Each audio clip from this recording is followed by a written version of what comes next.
La semilla de la violencia, los orígenes de los paramilitares en Colombia. Colombia, un país de una belleza natural impresionante, ha sido marcado por un conflicto armado que ha dejado profundas heridas en su historia. En la década de 1960, en medio de la Guerra Fría y las tensiones sociales, surgió una nueva amenaza: los grupos paramilitares. Estos grupos armados ilegales, que comenzaron como grupos de campesinos que se defendían a sí mismos, querían combatir a las guerrillas izquierdistas que habían surgido en algunas zonas rurales. La Guerra Fría creó un ambiente de miedo y división. Se veía al comunismo como un peligro. Los gobiernos de Occidente, incluyendo a Estados Unidos, apoyaron la formación de grupos anticomunistas en Latinoamérica. El gobierno colombiano, sin poder asegurar la seguridad en estas áreas remotas, permitió la formación de estos grupos armados. Sin embargo, con el tiempo, muchos de estos grupos se apartaron de su objetivo inicial. Se convirtieron en herramientas de terror y violencia, no solo contra la guerrilla, sino también contra la gente común. La violencia se extendió rápidamente, dejando a su paso muerte y desplazamiento. La impunidad y la corrupción también jugaron un papel importante en el fortalecimiento de estos grupos. Algunos miembros de la élite económica y política vieron en los paramilitares una manera de proteger sus intereses y eliminar a sus oponentes. La compleja combinación de violencia política, desigualdad social y debilidad del Estado creó el escenario perfecto para que surgieran y se expandieran los grupos paramilitares en Colombia, una historia que apenas comenzaba y que marcaría al país durante décadas. Fuego en la selva, expansión y financiamiento en los años 80. La década de 1980 presenció un aumento dramático del conflicto armado en Colombia. Los grupos guerrilleros se fortalecieron, extendiendo su influencia a nuevas zonas del país. En respuesta, los grupos paramilitares también crecieron de manera exponencial. Ya no eran simples grupos de campesinos que se defendían. Se habían transformado en organizaciones armadas sofisticadas y poderosas. Este crecimiento no habría sido posible sin una fuente de financiamiento constante y significativa. El narcotráfico, que prosperaba en Colombia durante esa época, se convirtió en el principal benefactor de los paramilitares. Los carteles de la droga, liderados por figuras como Pablo Escobar, buscaban proteger sus rutas de tráfico de la amenaza guerrillera. A cambio de protección, los narcotraficantes proporcionaron a los paramilitares dinero, armas y logística. Pero el narcotráfico no fue la única fuente de financiamiento. Algunos empresarios y terratenientes, con miedo de la guerrilla y sus políticas de expropiación, también contribuyeron a las arcas paramilitares. Veían en estos grupos una forma brutal pero efectiva de proteger sus propiedades y sus intereses económicos. La combinación de dinero del narcotráfico, apoyo de algunos sectores de la élite y la tolerancia cómplice de algunos miembros del Estado permitió a los paramilitares consolidar su poderío militar y extender su influencia por vastas zonas del territorio colombiano. Terror en el Paraíso, consolidación y masacres en la década de los 90.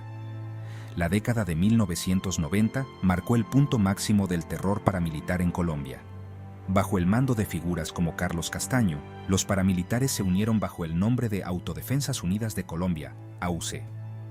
Esta organización, con una estructura jerárquica y una capacidad militar nunca antes vista, extendió su control territorial a través de una brutal campaña de terror y violencia sistemática. Las masacres se convirtieron en una estrategia cruel para sembrar el terror y someter a la población. En 1990, en el corregimiento de Pueblo Bello, Antioquia, paramilitares mataron a 43 personas acusadas de colaborar con la guerrilla. En 1997, en la masacre de Mapiripán, más de 40 personas fueron torturadas y asesinadas por paramilitares con la ayuda de miembros del ejército. Estas masacres, junto con miles de asesinatos selectivos y desplazamientos forzados, buscaban silenciar cualquier tipo de oposición y consolidar el control paramilitar sobre territorios estratégicos para el narcotráfico y otros negocios ilícitos. La población civil quedó atrapada en medio del fuego. Acusados de ser colaboradores de la guerrilla o simplemente por vivir en zonas de disputa, miles de colombianos fueron asesinados, torturados o forzados a abandonar sus hogares. La desenfrenada impunidad y la corrupción dentro del Estado permitieron que estos crímenes atroces quedaran en la mayoría de los casos sin castigo. Falsas promesas. La desmovilización y el rearme en los años 2000.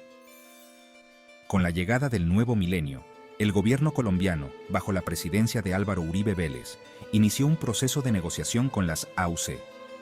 En 2003 se firmó un acuerdo de desmovilización que prometía beneficios judiciales a cambio de la entrega de armas y la reinserción a la vida civil. Miles de paramilitares se desmovilizaron en ceremonias públicas, entregando supuestamente sus armas y prometiendo dejar atrás su pasado criminal. Sin embargo, el proceso de paz estuvo lleno de irregularidades y promesas falsas. Muchos comandantes paramilitares, en lugar de ser juzgados por sus crímenes, recibieron penas reducidas y beneficios judiciales a cambio de su colaboración con la justicia. Además, la desmovilización no significó el fin del paramilitarismo. Muchos grupos se negaron a participar en el proceso de paz o se rearmaron poco después, aprovechando el vacío de poder dejado por las AUC. Estos nuevos grupos, conocidos como bandas criminales o BACRIM, adoptaron las estructuras y métodos de los paramilitares, dedicándose al narcotráfico, la extorsión, la minería ilegal y otras actividades criminales. La desmovilización, aunque se presentó como un triunfo en la lucha contra los grupos armados ilegales, en realidad se convirtió en una oportunidad para que algunos comandantes paramilitares lavaran sus fortunas y reciclaran sus estructuras criminales. Las cicatrices de la guerra. La persistencia de la violencia paramilitar.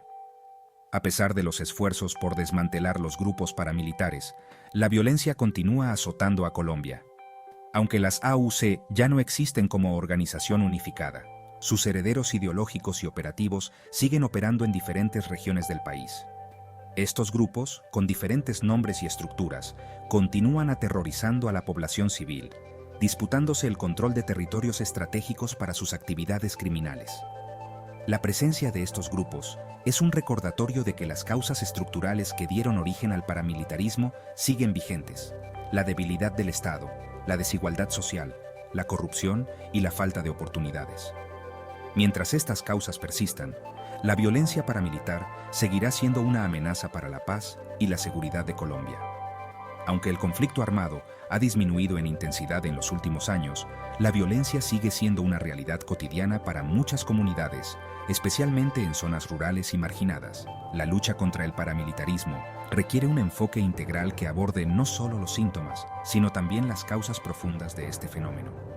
Es necesario fortalecer la presencia del Estado en las zonas más afectadas por la violencia, combatir la corrupción y la impunidad, y brindar oportunidades económicas y sociales a los jóvenes que son reclutados por estos grupos armados.